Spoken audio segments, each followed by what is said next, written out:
न रख, दिल्ली तुझ पर नामर्दों का कब्जा है। सुनेंगे दोस्तों इमरान प्रताप बरी की शानदार नज़्म। उससे पहले एक बेहतरीन बात सुनते हैं। दूसरों के लिए अच्छा सोचोगे तो अल्लाह सुब्हानहू तआला तुम्हारे लिए रास्ते बना देगा और मुश्किलें आसान कर देगा। चलिए पहले सुनते हैं इमरान प्रताप बरी की नज़्म। तो आपसे गुजारिश है वीडियो को लाइक कीजिए और चैनल को जरूर सब्सक्राइब कीजिए। आपको याद होगा वो सियासी वादे कि एक सर के बदले 10 सर लाए जाएंगे, लाहौर चढ़ करके ये कर दिया जाएगा। मैं कन्नौज वालों आपकी जानकारी के लिए बताऊं कि पिछले 10 साल में यूपीए के शासनकाल में उतने सैनिक नहीं मारे गए थे जितने पिछले 3 साल में मारे गए हैं। सर्जिकल स्ट्राइक के नाम पर पोस्टर चिपका करके क्रेडिट लेने वाला एक भी नेता, एक भी मिनिस्टर ऐसे शहीदों के घर जाकर के उनके आंसू पोंछने के लिए तैयार नहीं है। तब मुझे लगता है कि मेरी जिम्मेदारी है कि मैं बोलूं। एक ऐसा वक्त है जब मीडिया ने भी अपना एक पक्ष चुन लिया है, जब मीडिया के जो मालिकान हैं वो राज्यसभा में जाने के लिए नेताओं के पैर चूम रहे हैं। ऐसे वक्त में मुझे लगता है कि हम शायरों की जिम्मेदारी बढ़ जाती है, हमें बोलना पड़ेगा, हमारी जिम्मेदारी है। मैं सलाम करूंगा अपने तमाम डाइस पे मौजूद उन कलमकारों को, नदीम भाई से लेकर के अली से लेकर के चांदनी तक, जो हर रात किसी न किसी शहर में सच की अलग जगा रहे हैं। मुझे याद आता है कि संसद की सीढ़ियों से पहले प्रधानमंत्री पंडित जवाहरलाल नेहरू उतर रहे थे। तमाम नेता सुने, आपके काम आएगा बोलने के। पंडित जवाहरलाल नेहरू संसद की सीढ़ियों से उतर रहे थे। उनके साथ उस वक्त के बहुत बड़े हिंदी के कवि रामधारी सिंह दिनकर जी उतर रहे थे, वो भी संसद में थे। दोनों लोग साथ साथ चल रहे थे। एकाएक नेहरू जी का पांव लड़खड़ाया सीढ़ियों पर। नेहरू जी गिरने को हुए कि दिनकर जी ने उनका हाथ थाम लिया। तो नेहरू जी ने दिनकर जी से कहा कि दिनकर जी आपका शुक्रिया, आपने मुझे गिरने से बचा लिया। तो दिनकर के जवाब को हम तमाम कलमकारों का जवाब समझा जाए। दिनकर जी ने कहा कि नेहरू जी, इस देश की सियासत के कदम जब जब लड़खड़ाएंगे, साहित्य और अदब हमेशा उसे सहारा देने का काम करेगा। मुझे लगता है कि एक ऐसा दौर है जब आत्ममुग्धता का दौर है, जब हमारे प्रधानमंत्री को विदेश घूमने से फुर्सत नहीं है। ऐसे लम्हों में इमरान की जिम्मेदारी बनती है कि वो बोले। मैं पढ़ता हूं साहब कि सरहद पर दहशत गर्दों का कब्जा है, मुल्क पे छूटे हमदर्दों का कब्जा है, मुल्क पे छूटे हमदर्दों का कब्जा है। एक के बदले 10 सर की उम्मीद न रख। अपने गुस्से को तालियों में ढाल के पहुंचा देना दिल्ली के एक के बदले 10 सर की उम्मीद न रख, दिल्ली तुझ पर नामर्दों का कब्जा है, दिल्ली तुझ पर नामर्दों का कब्जा है। चीन की इतनी हिम्मत कि हमारे सैनिकों के सीनों पे हाथ मार करके सियाचिन के पास से उन्हें ढकेला जा रहा है। और हमारे देश के वित्त मंत्री से लेकर के प्रधानमंत्री जी तक चीन के प्रधानमंत्री को झूला झुला करके चाय पिला रहे हैं, चाय भी खुद बना के पिला रहे हैं।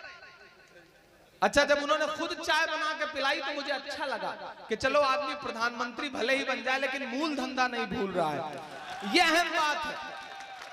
तब मैं मिसरे पढ़ता हूँ और आपसे दुआएं मांगता हूँ साहब ने। बहुत अच्छा, चाय वाले का जिक्र आते ही आपकी आंखों में जो चमक आती है उससे पता चलता है कि कुछ लोग तो ऐसे भी हैं जो कल से सुबह से ऐसे ही किसी चाय का धंधा शुरू करने वाले हैं, क्योंकि उन्हें लगने लगा है कि बड़ा मुनाफे का धंधा है। लेकिन कन्नौज वालों, मेरी एक बात याद रखना, किसी भी ढाबे पर, किसी भी होटल पे कोई भी छोटा बच्चा आपको चाय बेचता नजर आए तो उसे पकड़िए, उसे किसी बाल श्रम भेज दीजिए, उसे पढ़ाई के लिए स्कूल भेज दीजिए, चाय मत बेचने दीजिए, जिससे वो आगे चल करके मुल्क का भविष्य न खराब कर सके। ये आपकी जिम्मेदारी बनती है।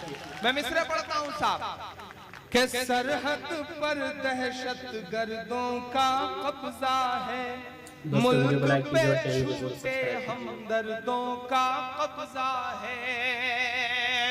छत्तीसगढ़ में नक्सलियों के हाथों मारे गए सैनिकों की वर्दियां 3 दिन तक कूड़े के ढेर में पड़ी थी। मैं आपका जनरल नॉलेज बढ़ा रहा हूं। आप सोचिएगा कि हमारे मुल्क में जान कुर्बान करने वाले शहीदों का क्या एहतराम बचा है सियासतदानों की नजर में। इमरान पढ़ता है ये मिसरे कि सरहद पर दहशत गर्दों का कब्जा है, मुल्क पे झूठे हमदर्दों का कब्जा है, एक के बदले 10 सर की उम्मीद न रख, दिल्ली तुझ पर नामर्दों का कब्जा है, दिल्ली तुझ पर नामर्दों का कब्जा है।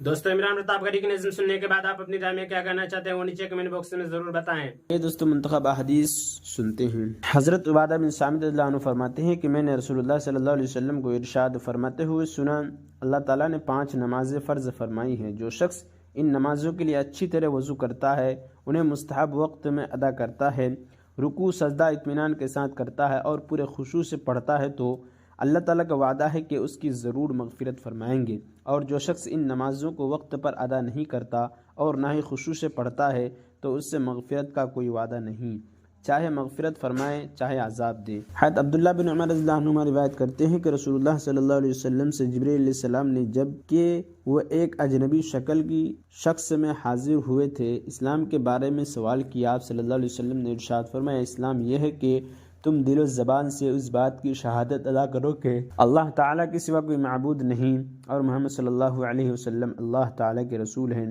नमाज पढ़ो, ज़कात अदा करो, हज और उम्रह करो, जनाबत से पाक होने के लिए गुस्ल करो, वज़ू को पूरा करो और रमज़ान के रोज़े रखो। हज़रत जिब्रील अलैहिस्सलाम ने पूछा, जब मैं ये सारे अमाल कर लूँ तो क्या मैं मुसलमान हो जाऊँगा? इरशाद फरमाया, हाँ। हज़रत जिब्रील अलैहिस्सलाम ने अर्ज़ किया, अल्लाह, आपने सच फरमाया। हज़रत अब्दुल्लाह बिन उमर रज़ियल्लाहु अन्हु रिवायत करते हैं कि रसूलुल्लाह सल्लल्लाहु अलैहि वसल्लम ने इरशाद फरमाया, इस्लाम की बुनियाद 5 सुतूनों पर कायम की गई है। ला इलाहा इल्लल्लाह मुहम्मद रसूलुल्लाह की गवाही देना, यानी इस हकीकत की गवाही देना कि अल्लाह ताला के सिवा कोई इबादत और बंदगी के लायक नहीं और मोहम्मद सल्लल्लाहु अलैहि वसल्लम अल्लाह के बंदे और रसूल हैं। नमाज कायम करना, ज़कात अदा करना, हज करना और रमज़ान मुबारक के रोज़े रखना।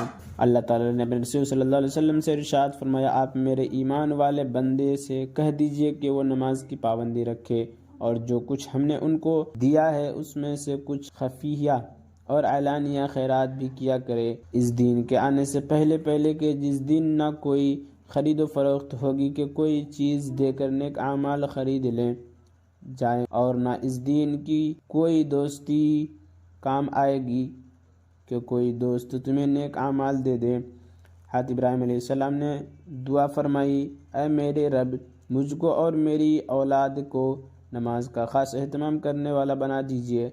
ऐ हमारे रब, और मेरी यह दुआ कबूल कीजिए। अल्लाह ताला ने अपने रसूल सल्लल्लाहु अलैहि वसल्लम से इरशाद फरमाया, ज़वाले आफ्ताब से लेकर रात के अंधेरे होने तक नमाजें अदा किया कीजिए, यानी ज़ोहर, असर, मगरिब, इशा और फ़जर की नमाज भी अदा किया कीजिए। बेशक फ़जर की नमाज आमाल लिखने वाले फरिश्तों के हाजिर होने का वक्त है। अल्लाह ताला ने कामयाब ईमान वालों की एक सिफत ये बयान फरमाई कि वो अपनी फ़र्ज़ नमाजों की पाबंदी करते रहे। हज़रत उमर रज़ियल्लाहु अन्हु बात करते हैं कि रसूलुल्लाह सल्लल्लाहु अलैहि वसल्लम ने इरशाद फरमाया, इस्लाम के अरकान में से यह है कि दिल ज़बान से तुम ये शहादत अदा करो कि अल्लाह ताला के सिवा कोई इलाह नहीं, कोई ज़ात इबादत व बंदगी के लायक नहीं, और ये कि मोहम्मद सल्लल्लाहु अलैहि वसल्लम उनके रसूल हैं। और नमाज अदा करो, ज़कात अदा करो, रमज़ान के रोज़े रखो, और तुम अगर हज की ताकत रखते हो तो हज करो। और इमरान प्रतापगढ़ी से जुड़ी खबरों और नज़्मों के लिए हमारे इस चैनल को जरूर सब्सक्राइब करें। मिलते हैं किसी और वीडियो में से नई नज़्म और नई खबरों के साथ। तो जब तक के लिए दीजिए मुझे इजाज़त और रखिए अपना ख्याल। आप देख रहे थे सुनहरे लफ्ज़ और मैं आपके साथ मोहम्मद ताक़िब। अस्सलामु अलैकुम।